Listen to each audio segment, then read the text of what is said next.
ರಾಮದುರ್ಗ ತಾಲೂಕಿನ ತುರ್ನೂರು ಗ್ರಾಮದಿಂದ ಚಿಲ್ಮನೂರು ಕ್ರಾಸ್ವರೆಗೂ ರಸ್ತೆ ನಿರ್ಮಾಣ ಕಾಮಗಾರಿಯಾಗಿದ್ದು, ಇದರಿಂದ ಸಾರ್ವಜನಿಕರು ರೋಸಿ ಹೋಗಿದ್ದಾರೆ. ರಸ್ತೆ ಕಾಮಗಾರಿ ಮಾಡುತ್ತಿರುವ ಗುತ್ತಿಗೆದಾರರು ಧೂಳನ್ನು ನಿಯಂತ್ರಣ ಮಾಡಲು ದಿನಕ್ಕೆ 3 ಬಾರಿ ನೀರನ್ನು ಹೊಡೆಯಬೇಕು. ಆದರೆ ಯಾವುದೇ ರೀತಿ ನೀರನ್ನು ಹೊಡೆಯುತ್ತಿಲ್ಲ. ಧೂಳು ಏಳುತ್ತಿದ್ದರಿಂದ ಸಾರ್ವಜನಿಕರು ಕಂಗಾಲಾಗಿದ್ದಾರೆ. ಈ ಧೂಳಿನಿಂದ ಅನೇಕ ರೋಗಗಳಿಗೆ ಆಹ್ವಾನ ನೀಡುತ್ತಿದ್ದು, ಜೊತೆಗೆ ಅಪಘಾತಗಳು ಕೂಡ ಸಂಭವಿಸುತ್ತಿವೆ. ಜೊತೆಗೆ ಈ ಕಾಮಗಾರಿ ನಡೆದು 1 ವರ್ಷ ಆಗ್ತಾ ಬಂದಿದೆ. ಇನ್ನೂ ಕಾಮಗಾರಿ ಮುಗಿಯುತ್ತಿಲ್ಲ. ಇದರಿಂದ ಸಾರ್ವಜನಿಕರು ಹೈರಾಣಾಗಿದ್ದಾರೆ. ಬೆಳಗಾವಿ ಸಂಪರ್ಕ ಕಲ್ಪಿಸುವ ಪ್ರಮುಖ ಮಾರ್ಗವಾಗಿದ್ದು, ತೆಗ್ಗುದಿನ್ನಿ ಕೂಡಿದ ರಸ್ತೆಯಲ್ಲಿ ಸಂಚಾರ ಮಾಡುವ ಪರಿಸ್ಥಿತಿ ಎದುರಾಗಿದೆ. ಸ್ವಲ್ಪ ಯಾಮಾರಿದ್ರೂ ಅಪಘಾತ ಆಗೋದು ಗ್ಯಾರಂಟಿ. ಇನ್ನು ಆಟೋ ಚಾಲಕರು ಕೂಡ ಆಕ್ರೋಶ ಹೊರಹಾಕಿದ್ದಾರೆ. ಈ ರಸ್ತೆಯಿಂದ ನಮಗೆ ಪ್ರಯಾಣಿಕರು ಬರುತ್ತಿಲ್ಲ, ಜೊತೆಗೆ ನಮ್ಮ ವಾಹನಗಳು ಮೇಲಿಂದ ಮೇಲೆ ದುರಸ್ಥಿತಿ ಬರ್ತಾ ಇವೆ ಅಂತ ಆಕ್ರೋಶ ವ್ಯಕ್ತಪಡಿಸಿದ್ದಾರೆ. ಇನ್ನಾದರೂ ಸಂಬಂಧಪಟ್ಟ ಅಧಿಕಾರಿಗಳು ಹಾಗೂ ಜನಪ್ರತಿನಿಧಿಗಳು ಈ ರಸ್ತೆ ಬೇಗ ಸುಧಾರಣೆ ಮಾಡಿಸಿ ಸಾರ್ವಜನಿಕರಿಗೆ ಅನುಕೂಲ ಮಾಡಿಕೊಡಬೇಕೆಂಬುದು ನಮ್ಮ ಆರ್ ನ್ಯೂಸ್ ಕಳಕಳಿ. Bureau report, R news Kannada. ತೊಂದರೆ ಅನ್ನೋಕೆ ಸರ್, ದೋಸು ಟಾರ್ಗೆಟ್ ಜಾಸ್ತಿ ರೀ. ಮುಂದೆ ಇಷ್ಟೊತ್ತಾಗಲಿ ಮುಗಿಬೇಕಾಗಿತ್ತು ಅವ್ರು ಹಿಡಿದ ಕೆಲಸ ನೋಡಿದ್ರೆ. ಬಟ್ ಇನ್ನೂ ಮುಗಿಯಾಗ್ತಾ ಇಲ್ಲ. ಧೂಳು ಆತ್ರಿ, ನೀರಿನ ಸಮಸ್ಯೆ ರೀ. ನೀರು ಕೊಂಡು ತೊಗೊಂಬಂದಾರೈತೆ ಮಾಡ್ತಾರಿಪ್ಪ ಅವ್ರು.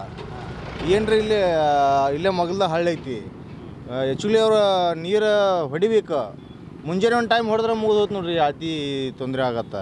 ಕಂಪಲ್ಸರಿ ನೀರು ಹೊಡಿಬೇಕು ರೀ. ಮುಂದೆ ಏನು ಕೆಲಸ ಮಾಡತ್ತಾರಂತಂದ್ರೆ ಬರೀ ತೆಗೆದು ಹಾಕೋದು. ಜನಗಳು ತೊಂದರೆ ಬಾಡ್ರಿ. ಕಬ್ಬಿನ ಲೋಡಿಂಗ್ ಗಾಡಿ, ಸಾಲಿ ಮಕ್ಕಳಿಗೆ ಕಳ್ಸಕ್ಕೆ ಹೆದರಿಕೆ ಬರ್ತೈತೆ ರೀ ಇಂಥ ರೋಡ್ನ್ಯಾಗ. ಆ್ಯಕ್ಚುಲಿ ಇಷ್ಟೊತ್ತಾಗಲಿ ಮುಗಿಬೇಕಾಗಿತ್ತು ರೀ. ಅಲ್ಲೇಟ್ ಇವತ್ತು ಏನೋ ಡಾಂಬರ್ ಮಾಡತ್ತಾರೆ ನೋಡ್ರಿ. ಈಗ ಇಲ್ಲಿಂದ ರೀ ಕದ್ರಿಂದ ಏನು ಅನ್ಸುತ್ತೆ ಸರ್ ಹೋಗ್ಬೇಕಾರೆ? ಏನು ಬೀಳ್ತೀನಿ ಅನ್ನೋ ಭಯ ಅನ್ನೋದೇನು ರೀ, ಕೈಯ ಜೀವ ಆಡ್ಕೊಂಡು ಹೋಗೋದ್ರಿ.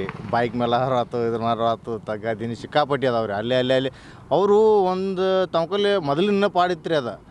ಆ್ಯಕ್ಚುಲಿ ಕೆಲಸ ಹೆಂಗೆ ಮಾಡ್ತಾರಲ್ಲ ಹಂಗೆ ಮಾಡ್ಕೊತ ಹೋಗ್ಬೇಕಾಗಿತ್ತು. ಏನು ಮಾಡಿದ್ರಿ, ಎಲ್ಲ ಕಡೆ ಹಬ್ಬಿ ಕೈ ಬಿಟ್ಬಿಟ್ಟಾರ. ಹಿಂಗಾಗಿ ತೊಂದರೆನ ರೀ. ಧೂಳಿಗೆ ಏನಾದರೂ ಹೇಳಿದ್ರ ಅಧಿಕಾರಿಗಳಿಗೆ? ಹಿಂಗೆ ಧೂಳ ಸರ್ ಯಾರಂತ ಕೇಳ್ಕೋದ್ರಿ ನಾವೆಲ್ಲ ರೈತರು? ಯಾರಂತ ಹೇಳ್ಕೊಳಕ್ಕೆ ಆಗಂಗಿಲ್ಲ ರೀ. ಧೂಳ ಕಾಮನ್. ಅದ್ರಲ್ಲಿ ನೀರು ಹೊಡಿಬೇಕು ರೀ. ಆ್ಯಕ್ಚುಲಿ ನೀರು ಹೊಡಿತಾ ಇಲ್ಲ ಅವ್ರು ಯಾರು. ನೀರು ಒಂದು ಟ್ಯಾಂಕರ್ ಐತ್ರಿ. ಇಷ್ಟು ಇಲ್ಲಿಂದ 8 ಕಿಲೋಮೀಟ್ರ್ 7-8 ಕಿಲೋಮೀಟ್ರ್ ಕೆಲವು ವರ್ಕ್ ಮಾಡ್ತಾ ಇದ್ದಾರೆ ಅವರು. ಮಾಡಿದರೆ ಒಂದು ಟ್ಯಾಂಕರ್ ಇದೆ ರೀ ನೀರಿಂದು. ಏನಾಗ್ಬೇಕಂತೀರಿ ಸರ್? ಆ್ಯಕ್ಚುಲಿ ನೀರು ಹೊಡಿಬೇಕಾಗಿತ್ತು ರೀ. ನೀರು ಪಕ್ಕ ಇದಾಗಿಲ್ಲ. ಧೂಳಿಂದ ಪ್ರಾಬ್ಲಮ್ ಬಾಡ್ರಿ. ಜಲ್ದಿ ಮುಗಿಬೇಕು ರೀ.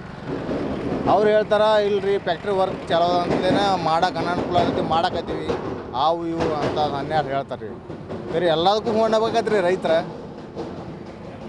ಅದ್ರ ಹೊರತು ಏನು ಮಾಡೋಕೆ ಬರೋಂಗಿಲ್ಲ ರೀ.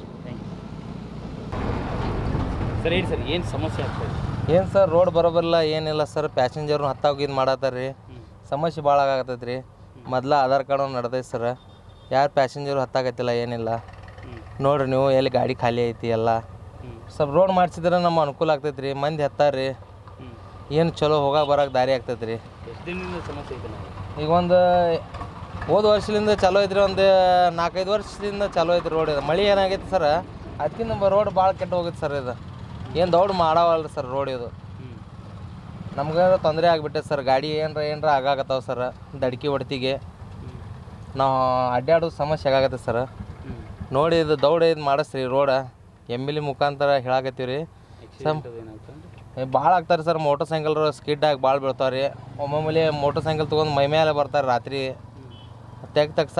ತಪ್ಸಾಕ್ರಿ ನಮ್ಮ ಮೈ ಮೇಲೆ ಬರ್ತಾರೆ ಸರ್ ಗಾಡಿ ತೊಗೊಂಡು. ಹಾಂ ರೀ, ಧೂಳು ಭಾಳ ಸರ್. ಈಗ ಸ್ವಲ್ಪ ನೀರು ಹೊಡ್ಯಾಕತ್ತಾರೆ ಸರ್, ಕಡಿಮೆ ಐತ್ರಿ. ಮೊದಲು ಭಾಳ ಧೂಳು ಆಗತ್ತೆ ಸರ್. ಗಾಡಿ ಹಿಂಗೆ ರಾಡಿ ಆಗ್ತದೆ ಸರ್. ಈಗೇನು ಸ್ವಲ್ಪ ಕಡಿಮೆ ಐತಿ. ಹಾಂ ರೀ, ಒಂದು ಸಲ ಹೊಡಿತಾವೆ ಸರ್. ಮುಂಜಾನೆ ಒಂದು ಸಲ ಹೊಡಿದ್ರೆ ಕ್ಲಾಸ್ ಮುಗಿತ್ರಿ. ಮತ್ತೇನಿಲ್ಲ ರೀ ಸರ್. ಒಂದು ಸಲ ಹೊಡಿತಾರೆ ರೀ, ಮತ್ತೆ ಬಿಟ್ಟು ಬಿಡ್ತಾರೆ ರೀ. ಮತ್ತೇನಿಲ್ಲ ರೀ. ಧೂಳಿಂದು ತ್ರಾಸ ಆಗೈತೆ ಸರ್. ತೆಗನು ಭಾಳ ಬೀಳಾಕತ್ತವ್ರಿ ಸರ್. ಸ್ವಲ್ಪ ರೋಡ್ ದೌಡ್ ಮಾಡಿಸ್ರಿ ಅಂತ ಚಲೋ ಅಂತ ಬೇಡ್ಕೊಳ್ಳೋದ್ರಿ ಅಷ್ಟೇ ಸರ್.